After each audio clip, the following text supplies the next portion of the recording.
네, 안녕하세요. 한 주간도 평안하셨습니까? 오늘도 수요 성경 공부, 성경 총론 제121강 갈라디아서 3장과 4장 말씀을 통하여서 복음에 대한 바울의 변론을 살펴보겠습니다.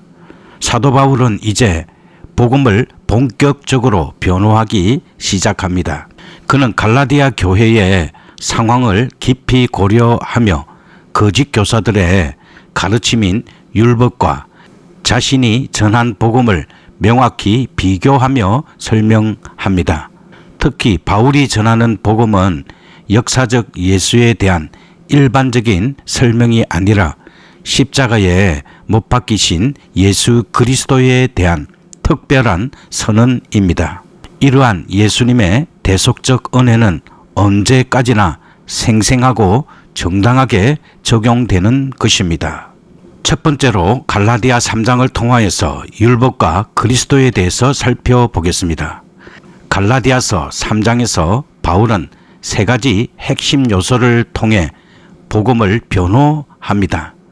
첫째, 갈라디아 교회의 경험과 구약 성경의 사례들을 증거로 제시하며 오직 믿음으로만 의롭게 됨을 설명합니다.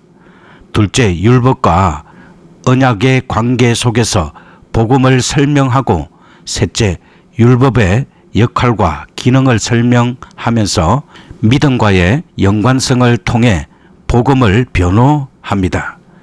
그렇다면 갈라디아와 같은 이방인들이 어떻게 아브라함의 자손이 될 수 있을까요? 그리고 그들에게 주어진 축복은 무엇이며 율법의 긍정적인 면과 부정적인 면은 각각 무엇인지 살펴보겠습니다. 구원받는 것이 믿음인가 행위인가에 대해서 살펴보겠습니다. 유대주의 거짓 선지자들은 아브라함의 자손이 되려면 그들의 율법을 모두 지키고 할례를 받아야 한다고 가르쳤습니다. 그래서 갈라디아 교인들은 그들의 말에 현혹되어 그 가르침을 따르기 시작했습니다.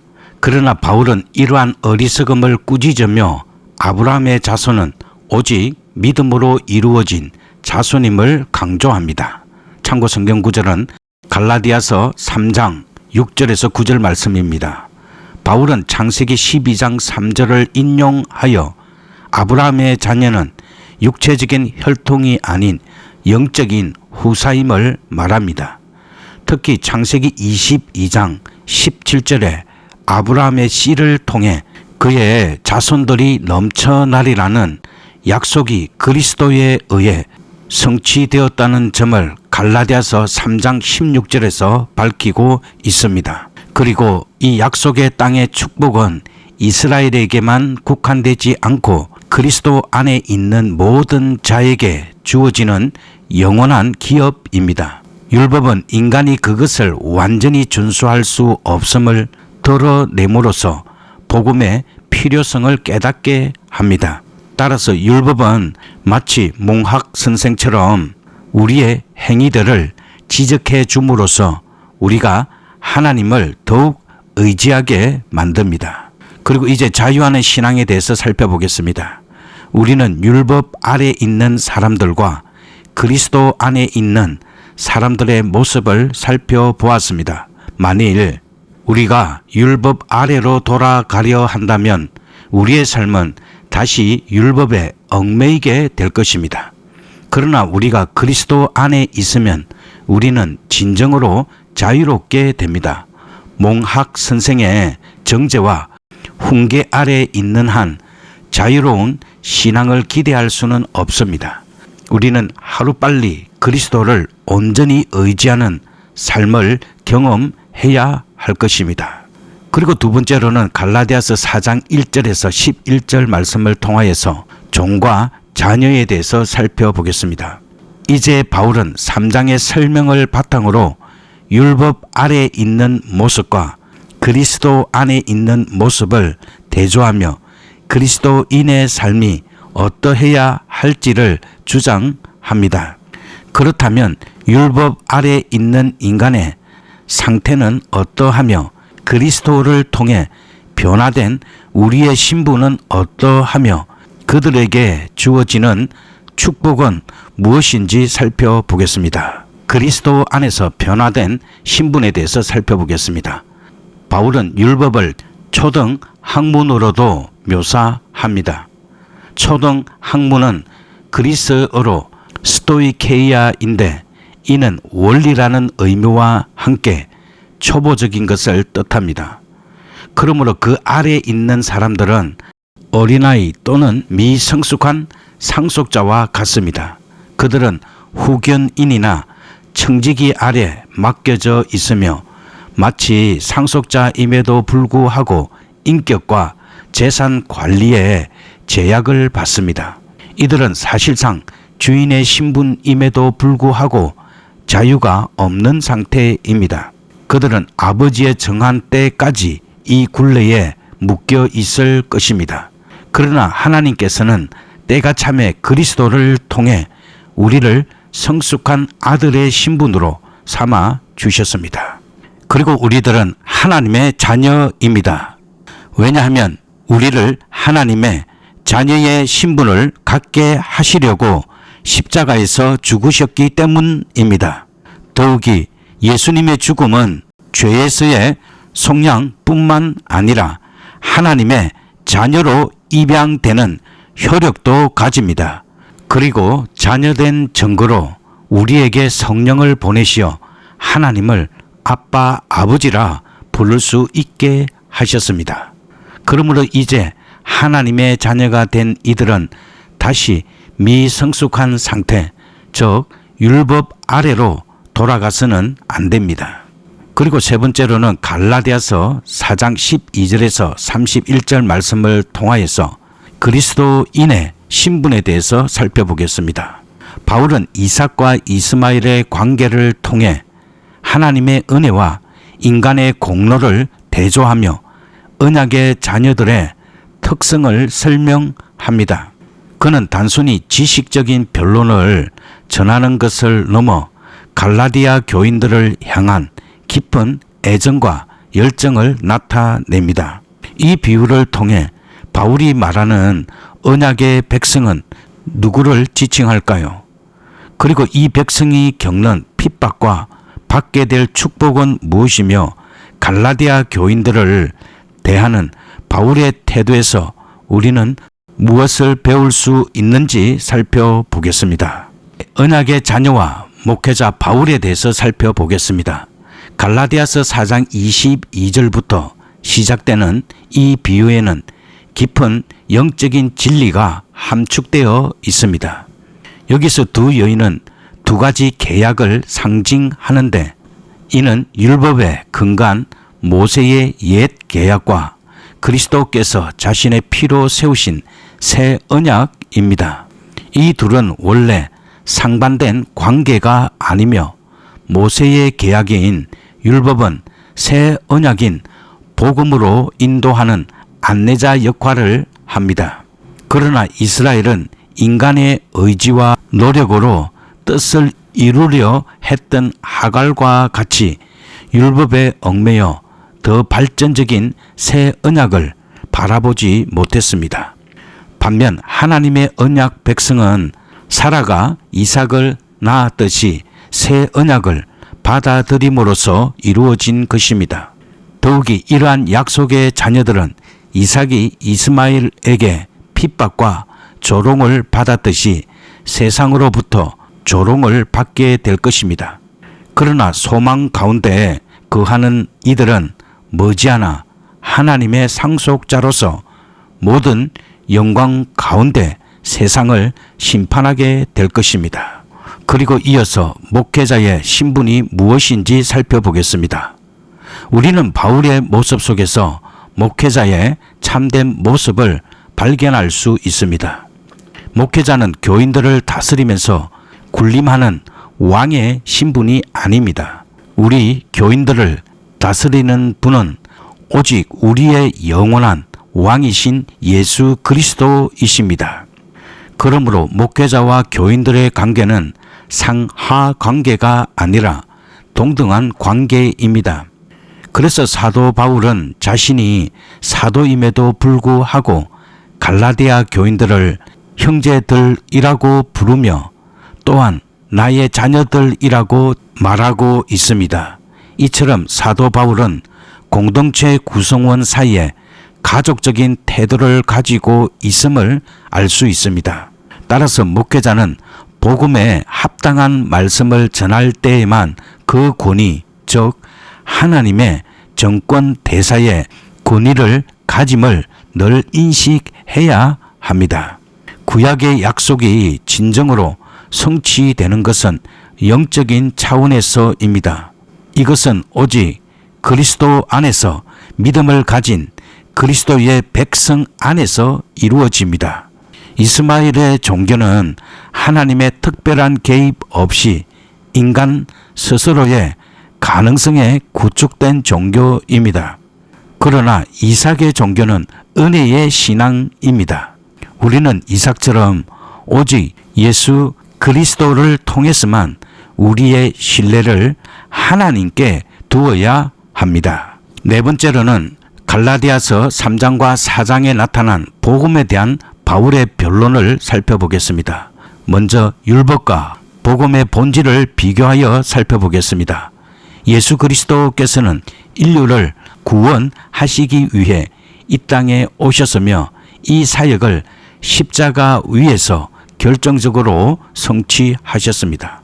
바로 이것, 즉 예수 그리스도께서 율법의 요구와 형벌을 완전히 이루셨다는 것이 복음입니다. 간혹 어떤 이들은 율법이 우리를 저주하기 위한 것이고 오직 복음만이 우리를 구원하고 축복하기 위한 것이라고 생각합니다. 그러나 이는 피상적인 관찰에서 비롯된 심각한 오해입니다. 구약과 신약은 서로 대립되거나 단절된 관계가 아닙니다. 오히려 상호 연결되고 발전하며 인류 구원을 위한 하나님의 일괄된 섭리를 보여줍니다. 율법과 복음은 바로 이 구약과 신약의 구체적인 조건이자 내용으로서 결국 구약과 신약의 실체입니다. 따라서 율법과 복음 모두 그 근본 목적에 있어서는 동일하게 인간 구원을 위한 것이며 둘 다 한 분 하나님께서 주신 것입니다.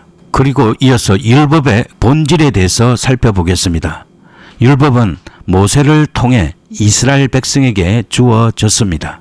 율법은 옛 언약이며 죄를 깨닫게 하는 역할을 합니다. 기록된 글로 전달된 율법은 우리를 속박하는 면이 있습니다. 그러나 율법의 가장 중요한 본질은 우리를 복음으로 인도하는 역할을 한다는 것입니다. 율법은 우리에게 행위를 요구하고 복음의 그림자이자 한계를 가진 것입니다. 이제 복음의 본질에 대해서 살펴보겠습니다.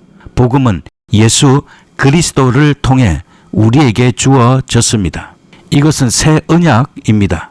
복음은 우리를 의롭게 하며 죄에서 자유롭게 해줍니다. 율법이 글로서 기록되어 전달된 반면 복음은 영으로 전달된다고 고린도 후서 3장 6절은 말씀하고 있습니다. 또한 복음은 율법의 완성으로 주어졌으며 믿음이 요구됩니다. 믿음은 돌판에 새겨진 것처럼 실제적이며 영원합니다. 다섯 번째로 갈라디아서에 나타난 율법과 은혜의 기능을 비교하며 살펴보겠습니다. 율법과 은혜는 서로 전혀 다른 기능을 수행하는 것처럼 보이지만 사실 상호 보완적인 기능을 수행합니다. 율법과 은혜의 기능을 비교하면 다음과 같습니다. 율법은 행위를 요구하는 반면에 은혜는 믿음을 요구합니다. 율법은 죄인이 더 큰 죄에 빠지지 않도록 보호하는 기능을 하지만 은혜는 그리스도 안에서 사람이 의롭다 함을 얻게 합니다.